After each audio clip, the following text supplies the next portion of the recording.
Welcome back to episode 45 of Tall Boy Radio. Last time out, we were talking about making your own beer, and that's something that got us all a little bit excited, and we're all plotting at what beers we're going to be making. So before we move on to tonight's topic, it's only right and it's only proper that we do say hello to our hosts tonight. So who wants to go first? Gaz? Don't jump forward. Hi guys, great to be back again. Looking forward to this episode. I've been in the driving seat a couple of times over the last sort of 3 or 4 episodes, so it'd be nice to take a slightly more laid back approach and just see where we go. Tonight I am drinking a good old TBR favourite, which is a Duvel or Duval or however you pronounce it, Duvel possibly, and actually out of official merch. Official TBR podcast merch. So yeah, great stuff. Cool. Ken? Evening, gentlemen. It's nice to be back after a hiatus. Everybody, how's everybody doing? Everybody doing good? Yep. All good, mate. Yeah, all good. Excellent, mate.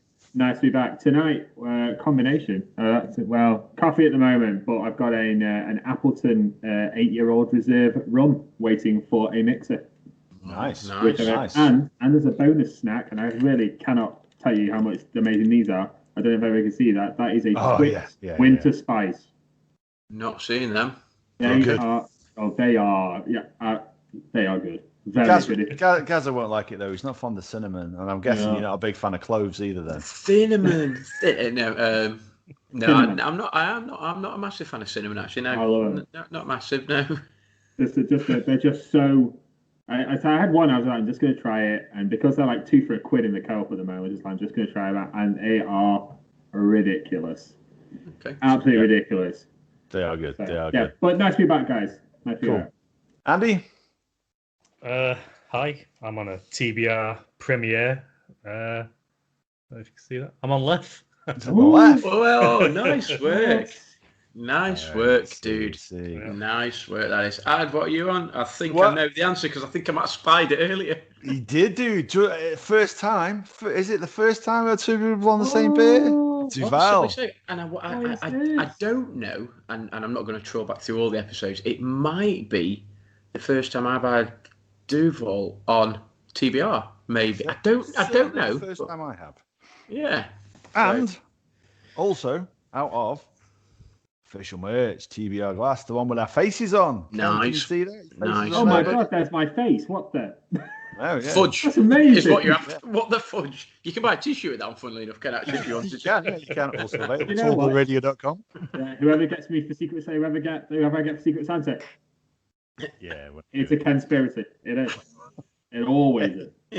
Dude, if we did Secret Santa, if I drew you, yes, I'd be buying you a t-shirt with my face on it. Because that's the one thing I want in my life. I'd be buying Adam a new router, I think. Yeah, we're starting a little bit late. Technical problems. So tonight we're going to be talking about Brexit, and I don't doubt for a second that that's the reason why 3 of us have potentially chosen a Belgian beer. I don't know. Yeah. But before we do, it's going to drop next week as it is because of the way we record things, so it's already been released. But Ken doesn't know this, the exciting news. When we talked about in the parapsychology episode, we mentioned the idea of doing a Ouija board, and Ken's face, well, he was a bit troubled by that one. Like that, yeah. A lot like that. If you're watching on YouTube, a lot like that. Well, I've got some good news for you, Ken. Can you see what that is if you're watching on YouTube? It's my official clergy badge because I have, Ken, I have been ordained. Serious? I can carry out exorcisms. So put the Ouija board away. We can have an exorcism next time we visit a haunted place. Can I ask how the hell you managed to pull that off? What's more scary though, Ken, is actually he's legally allowed to marry people. Forget the exorcisms; it's the marrying. That's the worst bit. So I'm pretty sure that my other half was planning on doing that when we went to Gran Canaria this year. Pretty sure. So we don't need to. We'll just come to All Sage, and you can do it on the green. Exactly. Yeah, exactly. I'll do it for a very small fee. I'm not being funny. We've got a lovely little park area in the front of our houses. We can do it there. We can create a lovely little sort of street party. It'd be fantastic. It'll save you about $5,000. Us four, Kim, kids. Yeah. Your five. More than 6. You know, social distance. Yeah, we might. Andy has a lovely singing voice. I don't do a rendition of Ave Maria. And ladies and gentlemen, on a TBR first, Andy, off you go. I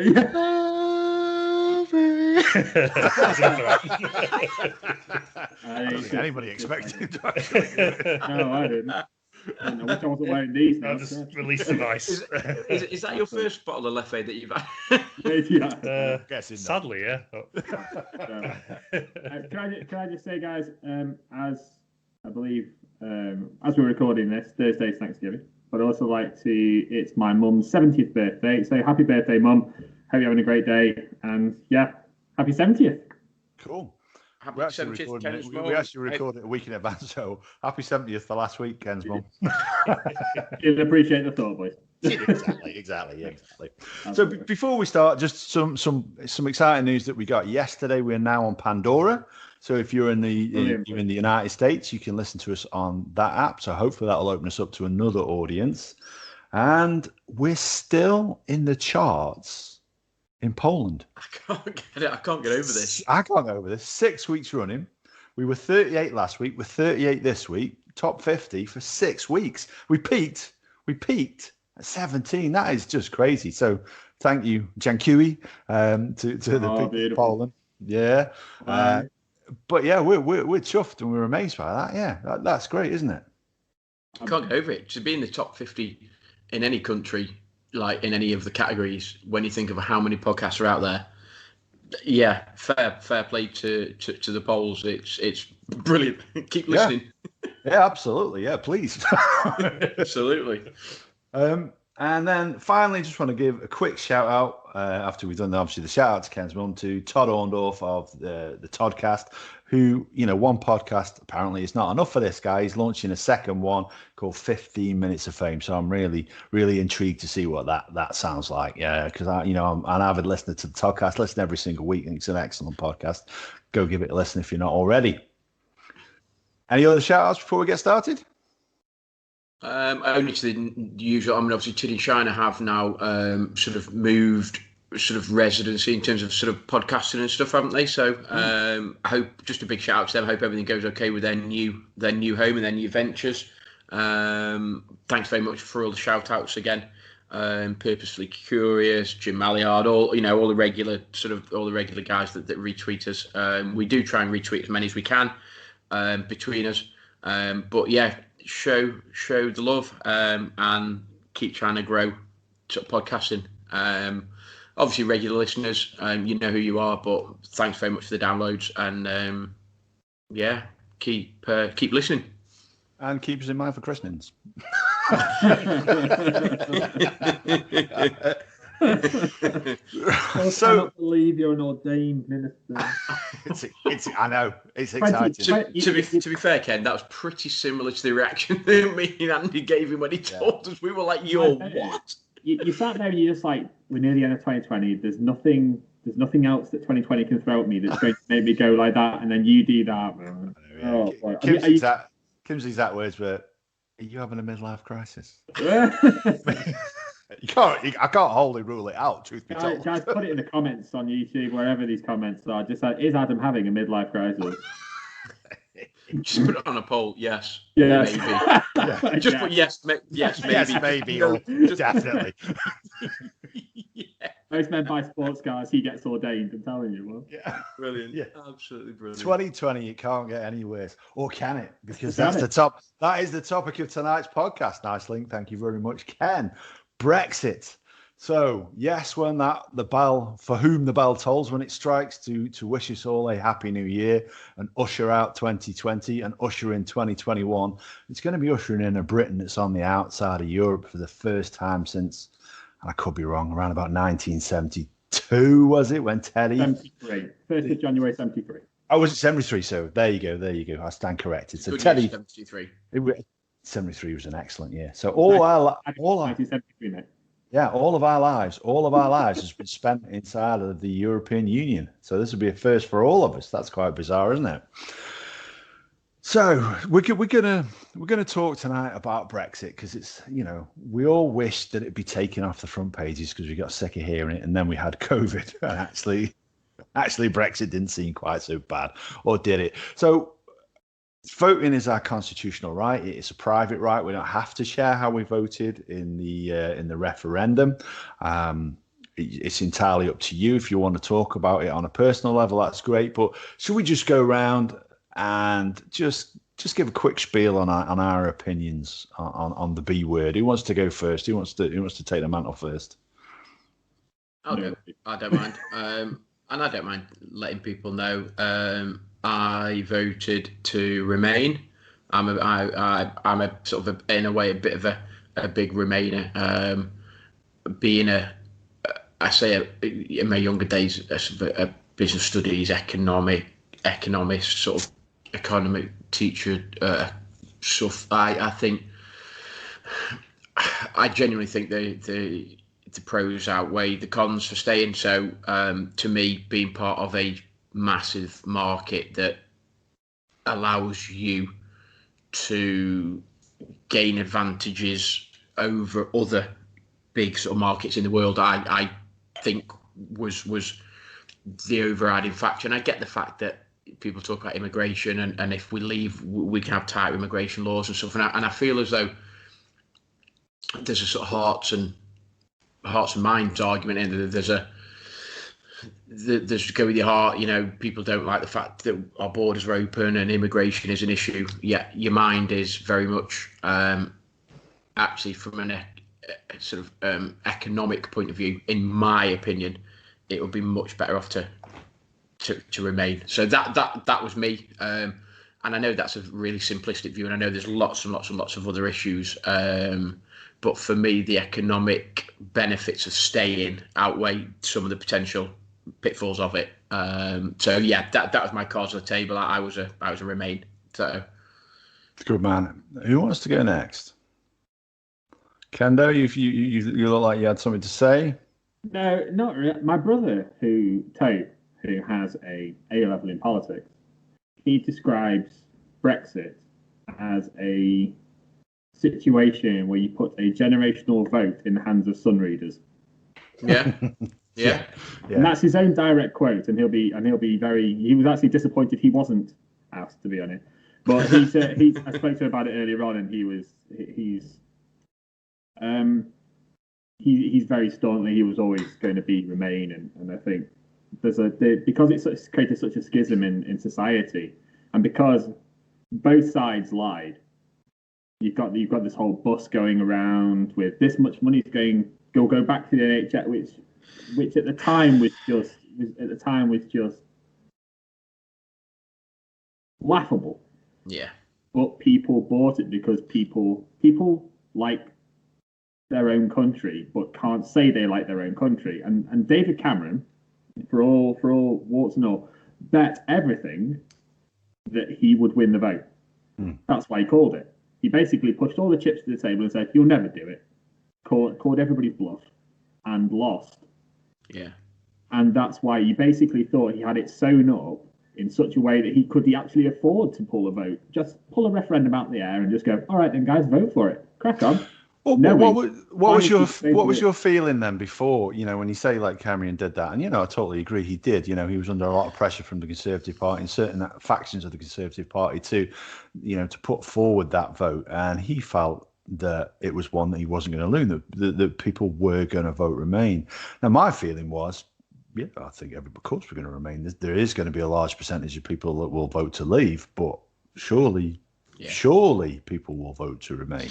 I think the problem came was there was, and I can't remember the specific incidences, but there was a lot to do with issues with immigration. There was a lot of sort of civil unrest in the country, and I think lots and lots and lots of people, in particular the Brexiters, sort of hung on going with the unrest and the civil aspect and the unemployment issue. And I sort of feel as though they hung a lot on that, and actually people's opinions were swayed. And I remember reading an article, and it was post the vote, and you'd seen the boss with the great big sign saying we can spend out 300 million back into the NHS every week, or whatever the quote was, and actually those people that bought into that, as I think Ken said,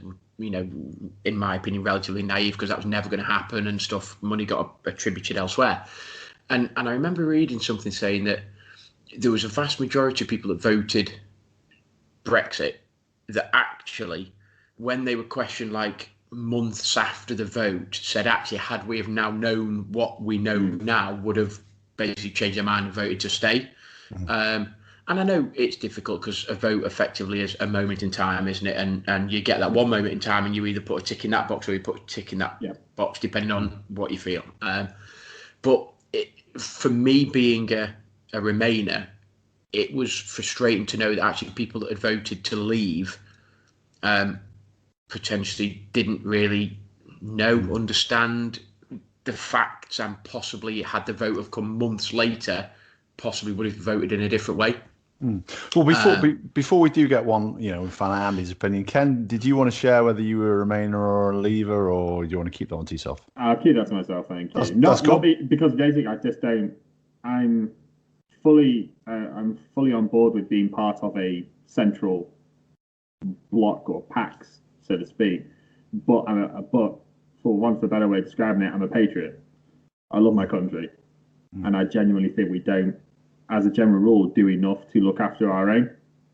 We've got homeless veterans on the street, and we're still sitting there allowing these sort of things to continue in 2020.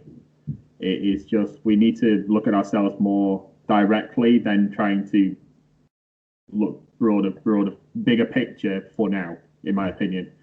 But I mean, it's as much as I hate saying the phrase, it is what it is. And 1st of January, it's what we're doing. Sure. Unless the COVID means that we can't, unless coronavirus means basically we can't now do it because we don't have the facilities now because of coronavirus to actually leave the EU on time, in which case then they'll be extended and then they'll revoke it. Wow, as a conspiracy theorist. Why not? Andy? So me and my missus negated each other's opinions or votes, so I voted leave. And I think for me it was more like a lot of our manufacturing had left the country and gone to like Romania and stuff like that, which I think Europe as a whole, you got to try and balance everything out and try and bring up all the poor countries, make everyone similar. But I just felt like I didn't see BMW or Mercedes moving sort of thing. So it just annoyed me, stuff like that. I don't think it's going to bring a lot of change anyway. I just went on the government website for like taking your pet abroad, for example. Like before, like a couple of years back, you just need like a pet passport, get all the jabs. When you're in wherever you go to, get more jabs, and then come back and everything's fine. And I looked at it tonight. It's like, oh, it's all going to change and all this stuff. As you click through it, it's exactly the same. You just got to make sure they got all the certificates and stuff like that. And I don't know how much things will change afterwards, but it's just the manufacturing and stuff like that. We're not a country that produces a lot of stuff. We've sold a lot off. And I just wonder, like, what path we're going down. Well, what? Go on. Just before you counter Andy, which I think you possibly were about to. Where do you stand then? Well, the one thing I was going to say, the one thing that will change for Andy was actually just there. I was going to say was you'll be queuing in a different queue because actually you'll have to queue one that says non-EU countries. That's the one thing that will change. Anything else, I don't know. That's a short queue as well. In my experience, it's always looked shorter. Yeah, but certainly, Sophie is still going to take a few needles in the butt, whichever country you're going to go in. For me, I voted Remain. Same as Gaz. I looked at the economic factors and I just felt it was more beneficial having that open market for the companies that we do have here, and we are the 5th largest economy in the world, to trade with. We're having those open borders, having that freedom of trade, and I'm using inverted commas there. I just felt that it was going to be beneficial, and I would go as far as to say I'm not just a Remainer.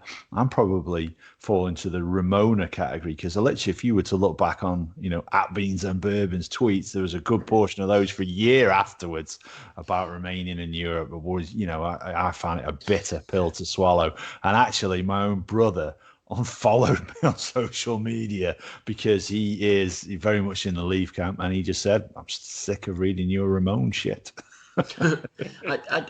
Look, we live in a democracy. The public voted, and I'm not here to say the public voted wrong, the public voted right. Everybody is entitled to their opinion, and that's how democracy works. You ask the general public, and you abide by whatever the vote is.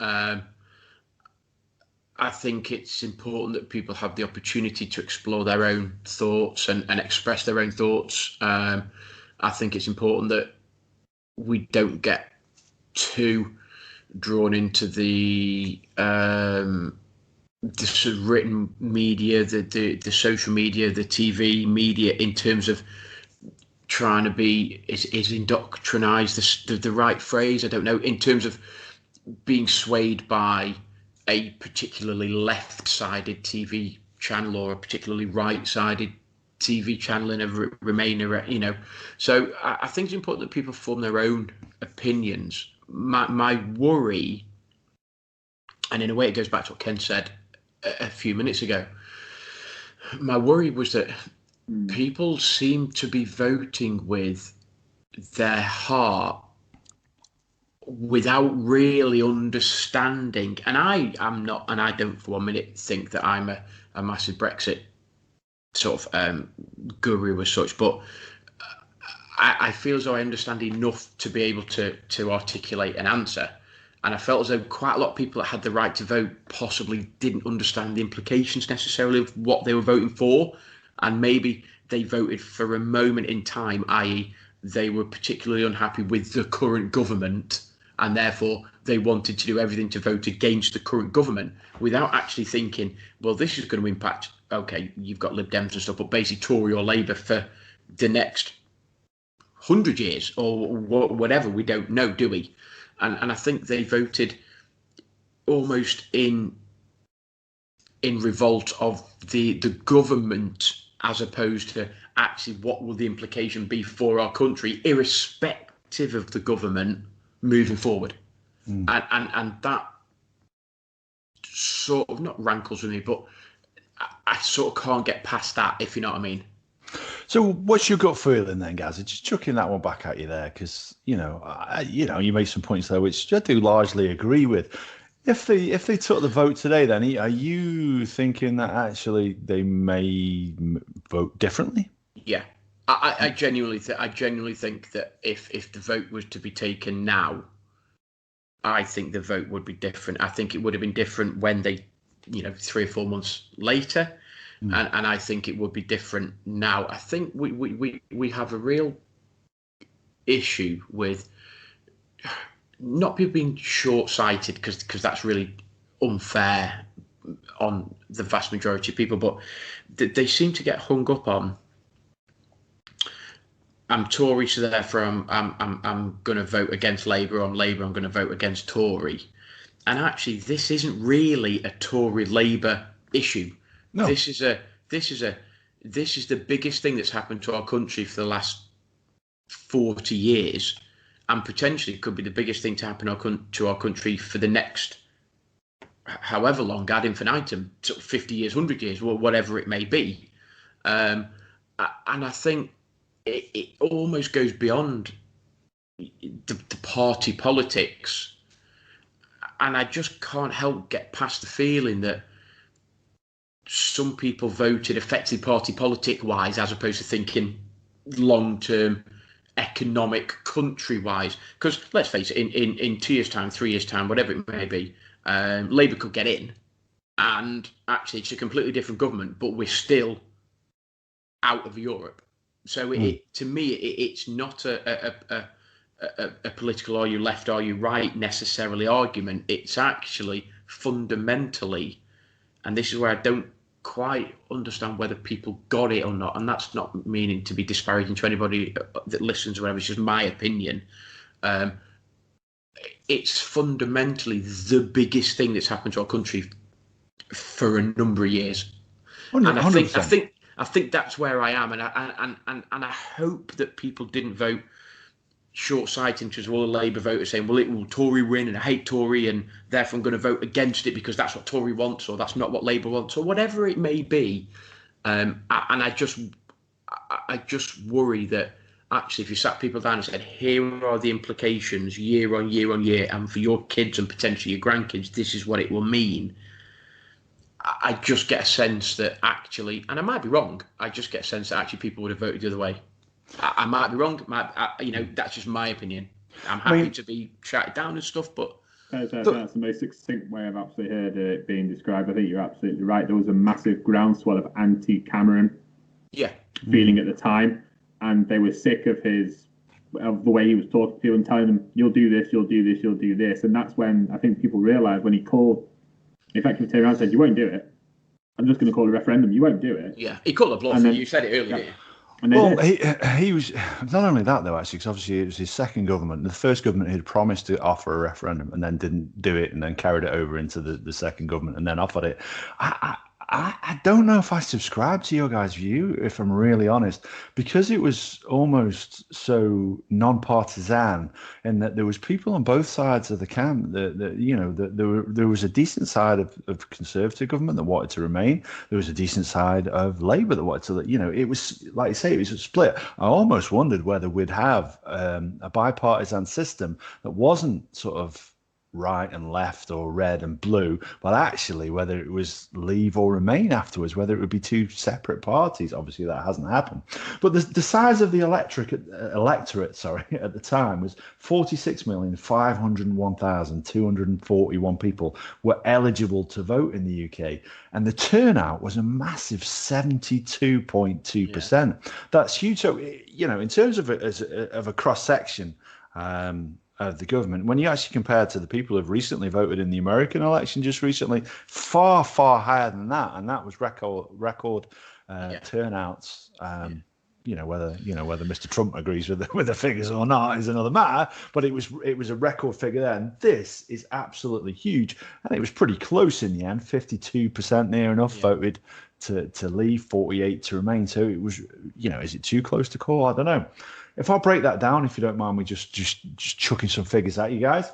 So in England, that was 53.4% voted to leave, 46.6% to remain. In Northern Ireland, 44.2% voted to leave, 55.8% voted to remain. In Scotland, it was 38% voted to leave, 62% voted to remain. Whereas in Wales, it's 52.5% to leave and 47.5% to remain. And then the last one, because we are quite close to Stoke, it was nearly 70% of Stokies decided they wanted to go. Yeah. So, I mean, just for the people of Scotland, it's a bit harsh. They're getting dragged out with this kicking and screaming, aren't they? What would have been, I suppose, interesting, and I don't know whether you could do it, would be, is there a way of breaking down the percentage of turnout in the big areas and how they voted? So were the big population centres, were they particularly Labour stronghold, Tory stronghold? Were they red? No. Were they blue? Was it, as you said, Ad? Was it effectively cross-party voting? The vast majority of the country, when you break it down to the different constituencies, voted to leave. There were small pockets where they voted to remain, and London was one of those, which I guess is interesting. But there were a few other pockets outside. Certainly, the northwest, because of people like if you look at the Stoke figure, that's that's pretty significant, isn't it? Really, 70% saying that they want to leave. So I think in our area it was slightly more. There were a few different areas in different parts of the country, but the most notable one I think was London, which you say is very high population. Yeah. But also, it is a real melting pot in London as well, isn't it? Do you know what I mean? There's more significant mixing of cultures, and that for me is one of the things that we're going to be choosing our words a little bit carefully. Yeah, I was going to say, be careful here, dude. Because immigration is one of those things that I think, like Gas said, influenced a lot of people. It was a little bit about taking our sovereignty back, taking our country back, taking control. Taking back control from Europe, something that really, truthfully speaking, if you looked at it, we never actually lost. It was just that jingoistic speech to get people's blood boiling. Mr. Farage. Mr. Farage, exactly, Mr. Farage, and that's generous calling him Mr. People such as him, for me, I just think these are the people that need to be held culpable for making decisions like this. But that's by the by. I've got a very, very low opinion of that individual. But what are our thoughts on that then? As a contentious part, immigration. Let's just chuck it out there. If it wasn't for immigration, guess what? I wouldn't be here. My grandfather is American. So, if it wasn't for immigration, how does that pan out? My family lines go back through Scotland and Scandinavia. So. This is it, and for me, whether the Vikings took it by force or not, I'm still. Yeah, well, we can look at Andy for that one. Yeah, Andy. Yeah. I mean, look, to me, I have. I suppose I've got to be careful what I say. I have a little issue in terms of when you look at immigration, and.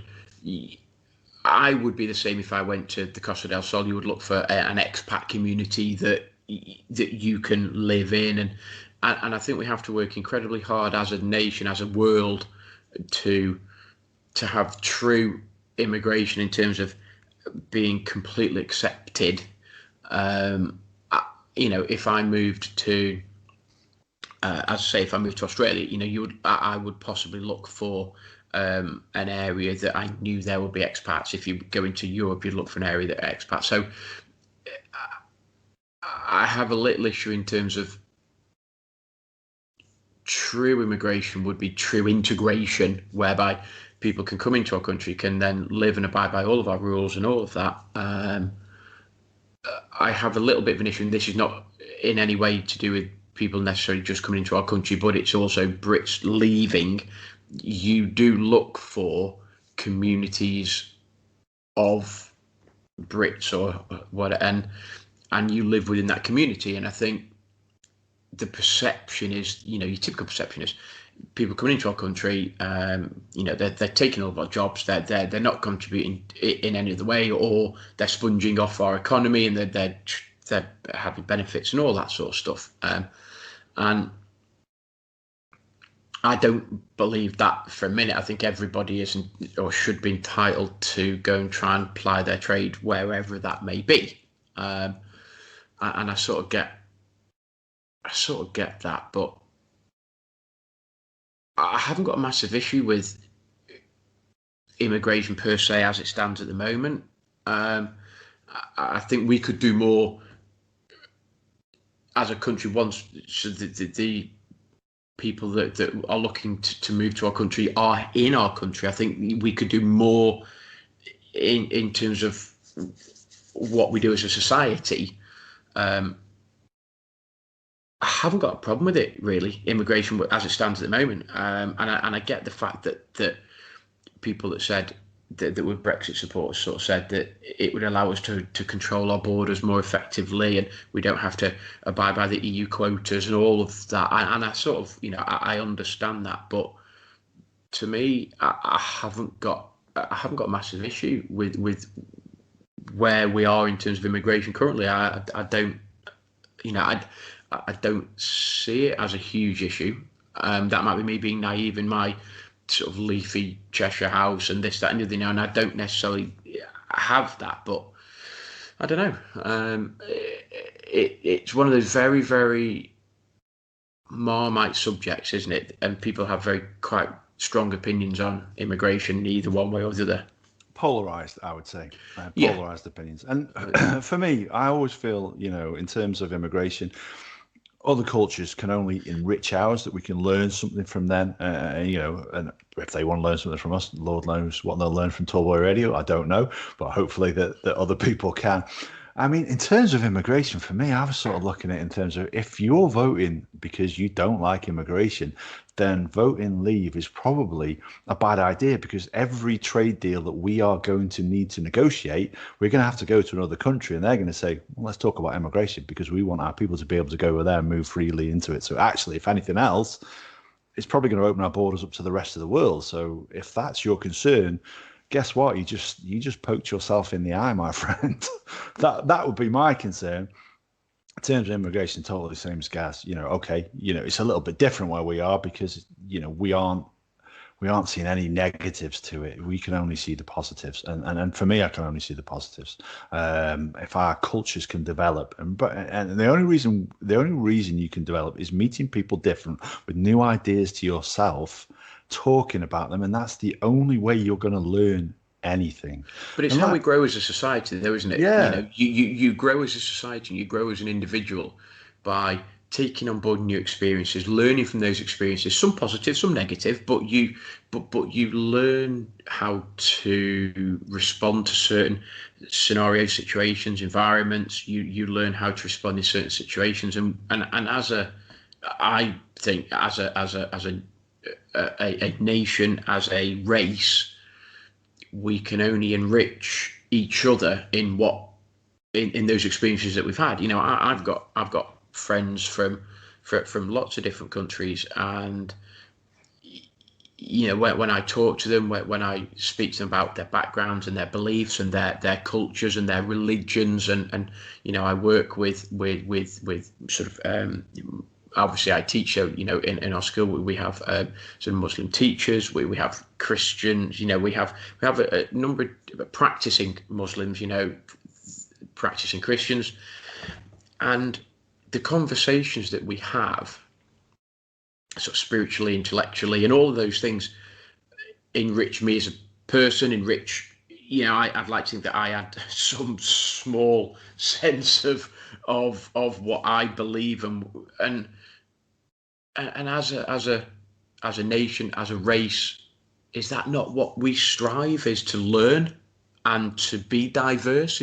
Am I getting that wrong? I don't know. I think the big thing is crime and terrorism, isn't it? That's the big thing with immigration, is, are you letting in people who don't want, the Western world, or whatever you call it, and just want to, cause terror and stuff like that? I mean, that's the other aspect. And in an ideal world, you should be an open border system where you say, like, oh, I want to live in, I don't know, Mongolia, for example, and then as long as you contribute to the society, and if they turn around, if you say, like, or even say, well, if I break any laws, then you ship me back. It's just little things like that is how the world should work. I do think it's important, whether or not it's Brits going abroad or people that live abroad coming into the UK. I do think it's important that you try to abide by the law of the land where you live. Obviously, and I would find it difficult to think that I would go to another country and say, well, I don't believe those laws, so therefore I'm not going to follow them because I believe in my laws. But actually, I'm living in that country, so should I not be abiding by those laws of that country? So I do believe that you need to abide by the laws. You need to be an upstanding member of the community. I do believe that you need to contribute to that country, and that can be in a number of different ways. I think that's where I am. I do think that, look, this could be a whole different podcast. I do think that the growth of the word terrorism and the association of the word terrorism instills fear amongst some people in terms of who their archetypal terrorist is. You only have to go back through history to realise that, okay, so was and without getting too dark, we know, was Hitler a terrorist? He was white. You know, was he okay? Do you go down? Was it Slobodan Milosevic's war crime guy? Was he a terrorist, or was he just guilty of war crimes? Is that the same thing? Is it an ideology? I don't know, and it could be a whole. It's blurred lines, dude, isn't it? It's blurred lines. Yeah, it's a whole different sort of podcast, isn't it? So I think the association of terrorism scared a vast majority of the UK population in terms of voting pro-Brexit because the association that has with immigration. I think that's where I am, and that's not to say that those people are naive or not naive. I think that was an association, is that if you open our borders, you let more terrorists into our country. It's a real thing, isn't it? You know, it's the absolute extreme end of it. But yeah, let's be honest about it. It is the real thing. Let's move away from that thorny subject. I think we've done well. We've navigated the shores without hitting any major rocks. Absolutely tiptoed through that one. Beautiful, seamless. Well, let's move on to then. Ken alluded to it earlier. Then Boris's bus, the old Boris bus. That the slogan which was on the side was, "We send the EU £350 million a week. Let's fund the NHS." Was that a little bit misleading? No. Yeah. I think for viewers not watching, for listeners rather than viewers, that was a little bit tongue-in-cheek there from Andy. Or was it? Or was it? You'll have to watch on YouTube to find out. Let's have some listening figures out of you. No, it's a stupid idea, and I think even just like the absurdity of coming out with it was mind-blowing for me, I think. He denied it afterwards, didn't he? You know, and I guess the word. And now he's Prime Minister. Yeah. Really? Well done, Britain. 2020's going well then. 2020's been brilliant. So we send the EU £350 million a week. Let's fund the NHS. I guess you could break that down into two separate statements if you're going to be totally dishonest. But that is a very, very misleading statement. Not only to the fact that we actually don't send the EU £350 million a week and never have done. We get a rebate on that, so it is. Don't get me wrong; it's not an entirely small £250 million a week that we do send the EU. Yes, after that, if you want to be technical about it, that we actually also get funding for our farmers from the EU. So it's probably near a half the figure that was actually stated on the bus. But it's no insignificant sum, is it? That let's be realistic, and I still think that figure would still sway people. People who are listening to this would be thinking, "Oh, okay," but still, £175 million a week is still a hell of a lot of money. Yeah, but as Mark Twain once said, there's lies, damn lies, and statistics, isn't there? So you can swings and roundabouts when it comes to numbers and figures, and you can argue for everybody that believes that actually, okay, we have to send £350 million a week to the EU. You can then, I would imagine the Remainers would fire back actually, but in terms of economic growth or economic input, the EU values the UK at X billion pounds a year or whatever. You know, there's statistics, counter statistics, lies, damn lies, and statistics. You know, you can sort of chew the fat whichever way you want to see it. Really, I just think that for me, going back to what I said originally, the groundswell of opinion was that we don't like this government. We'll do what we can to vote against the government. And I don't think it was a government thing, though, because there was plenty of Tories saying we need to remain. We need to, and there's plenty of others saying we need to leave. I didn't feel it was bipartisan. I really didn't. I don't think it was a referendum on the EU. I think it was a referendum, as Gary pointed out. I think it was a referendum on Cameron. Really? I do. If he'd have pulled a general election at that point, he'd have been booted. No contest. Well, you say that, but then we called an election afterwards, and May wins. May calls another election and wins, despite the fact that it was a reduced majority. and then we have another election, and it's a landslide for Boris. So I Who would wasn't totally in charge? David Cameron wasn't in charge. No. I mean, Cameron No. walked away, but we still, we, and I use the pejorative we because I certainly didn't vote Conservative after this, but we as a country still voted Conservative. I don't see that it was bipartisan. I really don't. The last few elections, as a general rule, the opposition have been effectively unelectable. And we do run a very broad two-party system. Yeah, it is. It is. The Liberals committed, political suicide when they sided with the Conservatives. They did. That's true, and it brought it down to a two-party system. And it's been broadly a two-party system. We're going back to the Tories and the Whigs. I do liken it. Oh yeah, absolutely. Yeah, great show. In a way, I do liken it to, I say, obviously the American system, Republican, Democrat, and you look at how did certain American presidents get elected. Well, actually, look at the opposition, and had the opposition had another person running, that person possibly would have got voted in, and therefore the American president will be different. I do think that the Tories benefited from the fact that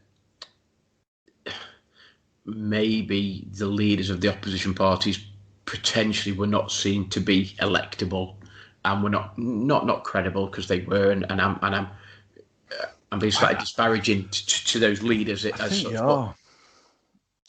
think, don't get me wrong, the British press seems to have a great reputation for some reason, but they portrayed Labour leaders in a certain way. Certainly when a lot of these people will fund the Tory party. So should we be listening to them? Yes, I know a lot of people do, and yes, that is probably part of the reason for Brexit. But I think the fact that we voted so many Conservative parties in afterwards, I don't see it as bipartisan as you guys see it. I could be wrong. Who's in charge of the opposition parties?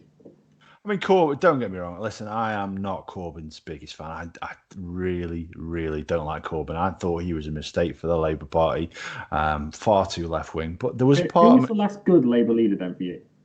The last good Labour leader?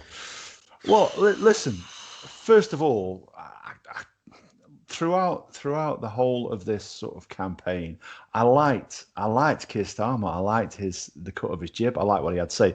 Is he a great orator? No, I don't think he is, and I think that's where he falls down in terms of he doesn't hold Boris to account. If you listen to PMQs as I do, you listen to him and you think, oh, he lets him off the hook. Corbyn again, far too obsessed. Corbyn was obsessed with social media. Corbyn wanted to get those sound bites in. He wasn't interested in holding May to account.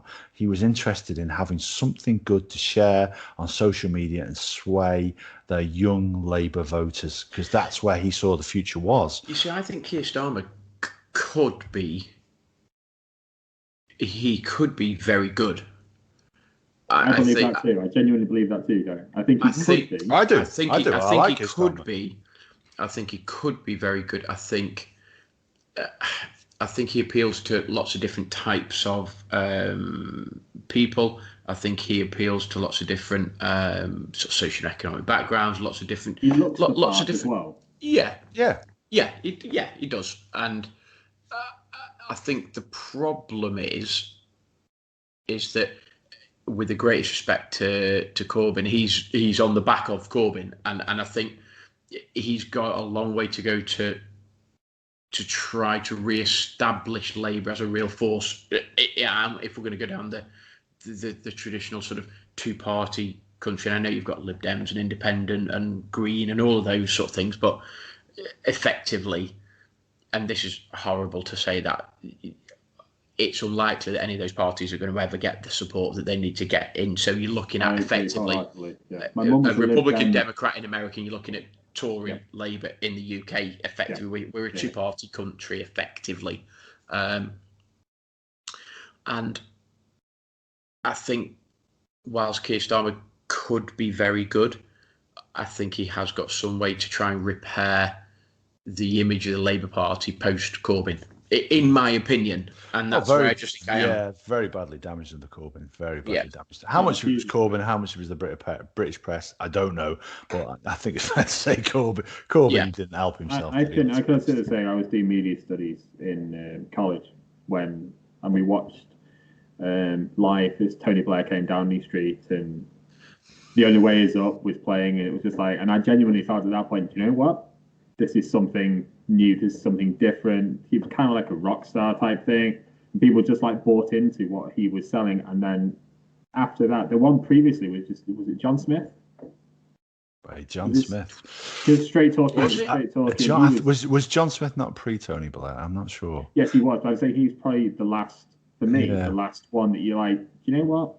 Yeah, maybe he. I mean, as you guys said, there's no way. My mum's an ex-Lib Dem. She used to canvass for him in the area, and she, again, is fully aware that, as Gary said, it's very, very unlikely they're ever going to get in. The Greens are very, very unlikely to get in, and I believe Corbyn and maybe the Labour Party are paying for basically promising the world and then under-delivering and underestimating how people want change but don't want to enact change because change is scary. And I think the Labour Party and maybe Corbyn got tired with the whole, it's just socialism and communism in a different format. And I think that's possibly where people don't like it because we're a capitalist country. Well, we are. That's very true. I mean, and ultimately, if you define socialism, then communism is the ultimate goal of socialism. When you look at it that way broadly, whether people believe that or not, that is the ultimate definition of it, I guess.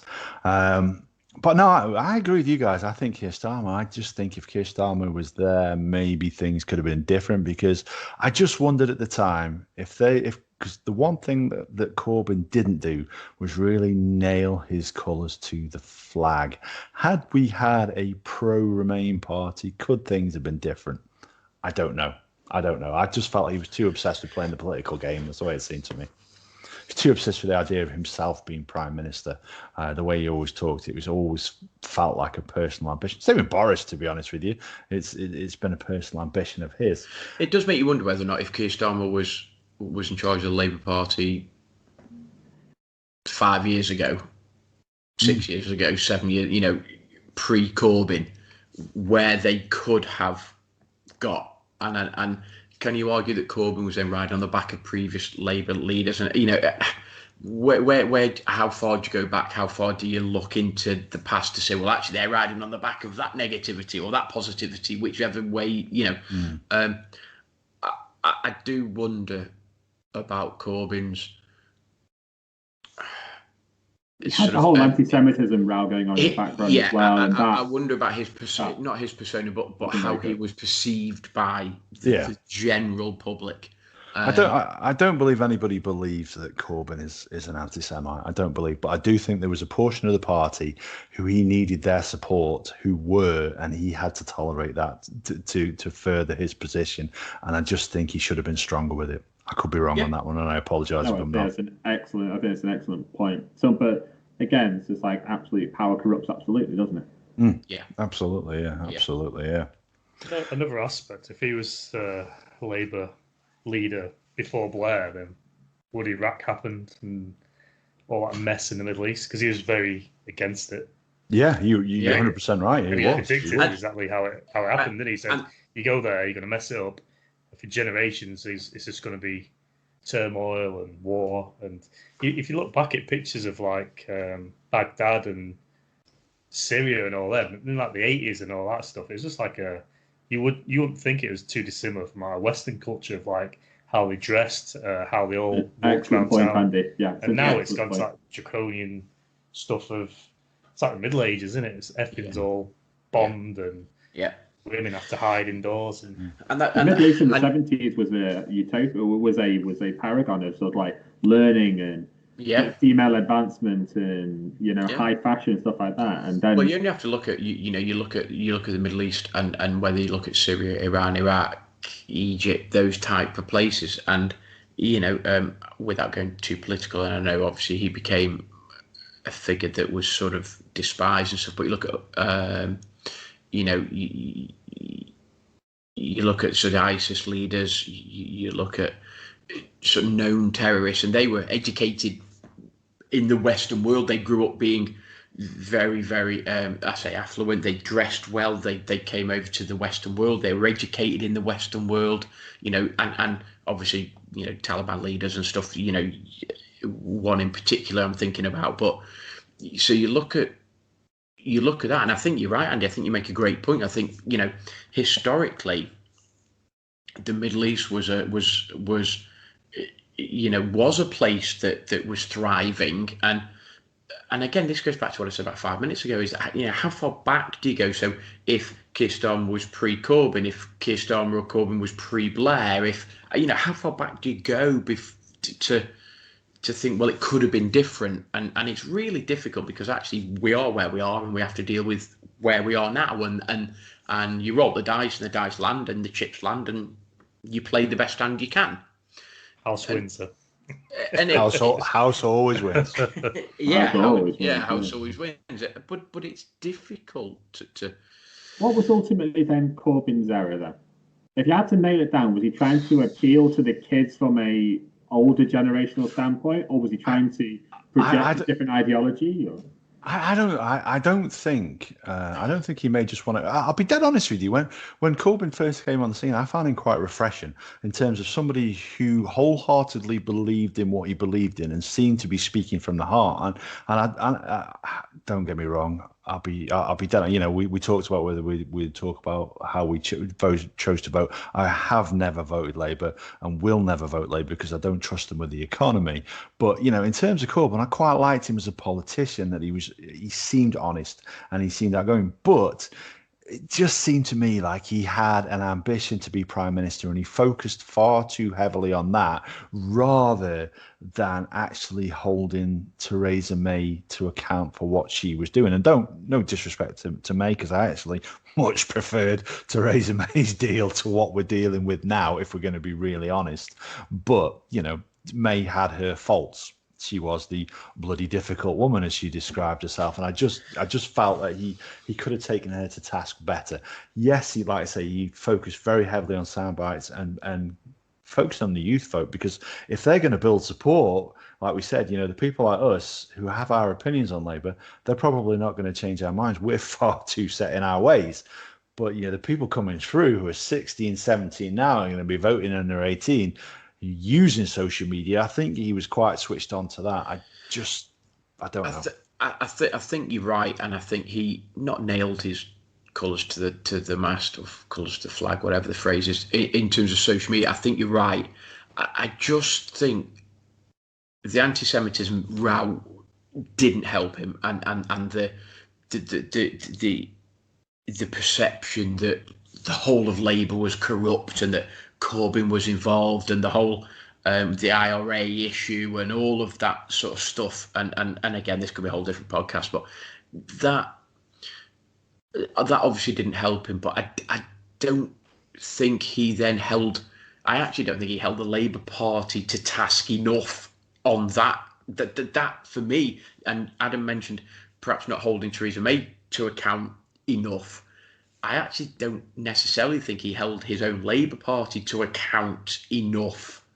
And whether or not it was the fact they didn't present a united view, or they were very fractured. And I know every party can be perceived to be fractured and stuff, but I just wonder whether or not he didn't quite hold his own Labour Party to account enough. I don't know. Well, in some cases, if you're trying to, it's all you're interested in is self-advancement and your own image, then you don't see, it's easier to see things from the outside looking in instead of being on the inside of it. Yeah. And if he was literally, his entire plan was, as soon as I'm Prime Minister, he'll tell people whatever they need to hear to make sure they vote for him. And ultimately it backfired on him, because people eventually thought, you know what, you're just not electable. Yeah. And at that point, it was a case of, it doesn't matter what you've promised or who you've spoken to or what you're trying to project yourself as, you're not going to get in if the people don't believe in you. And I've just thought about this. Adam mentioned that he didn't feel as though that Corbyn held May accountable enough for what she was doing, saying, behaving, or whatever. I feel as though he didn't hold his own party accountable enough for what they were doing, saying, and therefore can you then trust that person in a government to then hold to account the whole country for what they're doing? So you've got Adam saying he didn't actually hold the opposition to account enough, and I'm saying on the flip side, I don't feel as though he actually held his own party to account enough. And if that's sort of the spectrum of what you've got, and actually it's weird because me and Adam sort of, I think we sort of normally agree on most things, and actually a bit like me and you, Ken, we sort of seem to agree on most things. If Adam is saying he didn't feel as though he held, the Tory and May to account, and I'm saying I'd feel as though he didn't hold his own party to account, is that the issue? In as much as actually, therefore, people couldn't trust him enough to then be in power. Is that the crux? And actually, you've got two people saying two different things about the same guy, and one is saying one thing and one is saying another. But actually, they're both reasons why we felt as though he became sort of unelectable. Maybe, I don't know. Yeah. Absolutely. Just like Adam says, he would never trust the Labour with the economy. But if that one from both standpoints, you both come to the same thing. It's just the guy just. Even from just two standpoints, the guy didn't have they didn't believe in him. You guys wouldn't trust him with it. Yeah. And he seemed to be it just seemed to be an exercise in self-grandiose. Maybe he had delusions of grandeur. Maybe because he was who was facing off against. Maybe he thought, you know what? If I just say the right things, we're going to get a groundswell. We're just going to knock us out the park and I'll be prime minister, and then that's great. Yeah. But forgot the bigger picture and forgot exactly who he was talking to and what other situations you have to deal with. I read Johnny Marr's autobiography not so long ago. Johnny Marr is a guitarist for the Smiths, if you're unfamiliar with that name. And he remembered meeting Ken Livingstone and describing him as having a huge ego and being completely obsessed with the idea of power. And then he met several other politicians and realised actually Ken Livingstone was just one of the same mould. So we're at the hour mark. It's been a cheerless episode. Let's give us a succinct. Let's give us a one Jerry Springer style final thought to finish on. Jerry Springer. Yeah. I love that show. Who are you going to go first? Because I might need a minute. Okay. So Gary's final thought. I wish we had enough time for the public to actually genuinely digest the facts that were in front of them and the impact that would have had long term, irrespective of whether you voted Tory or Labour at the time of the vote. That I think for me is the crux of my argument, I think. Yeah. And that's me done. That's me done. Ken? I find politics and politicians in general to be the same colour, just a different voice. And I don't know if I agree with Gary that I think if things were voted for now, I don't think it'd be, especially in the midst of a pandemic, I don't think that would have happened now, as whatever the reasons back then. But I genuinely don't think that any of the parties are too dissimilar from each other. And I don't know if politics as a general rule in the UK has any future with regards to listening to the people. If you look at what's happened with regards to Brexit and how it just put just the diversive attitudes between people, even households, brothers, sisters, all that sort of stuff, family members, and I know we've got January coming up, but I just find that politics as a general rule is until they actually show they're going to be doing something for you, they're just as bad as the other guys. 100%. And I think that is a whether you're 41 or you're 16, 17 about to vote in the next election.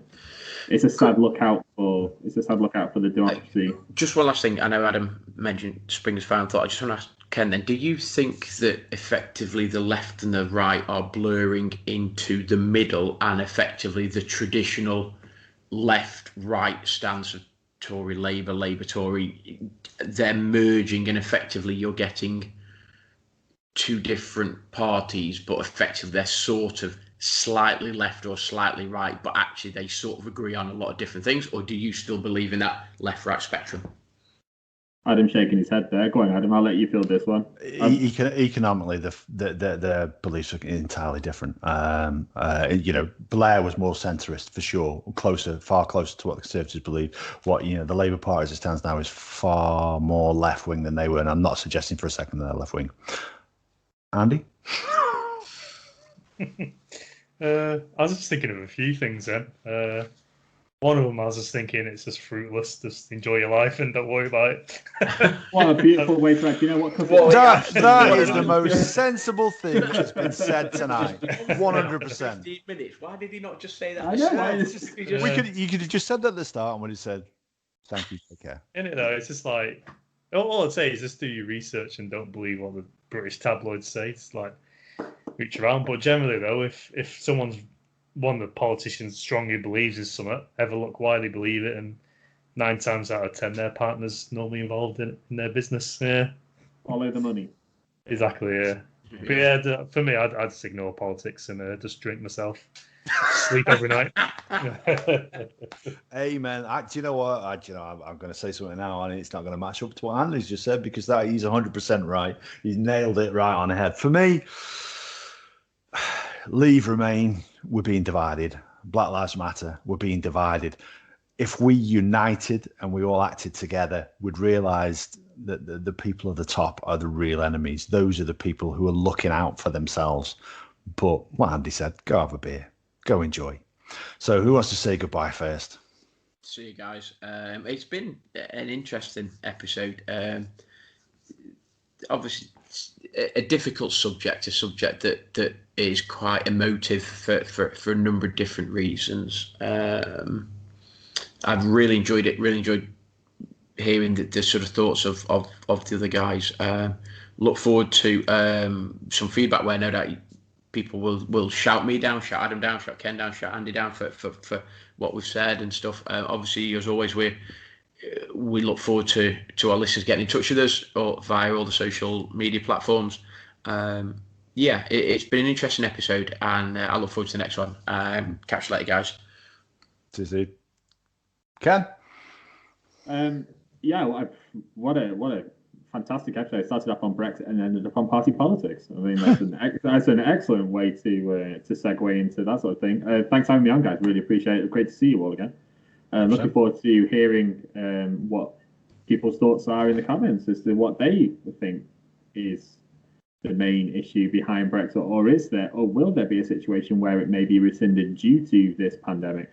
I think this has been a really, really entertaining one and definitely one of the deeper ones we've done. So I'm looking forward to the next one, guys.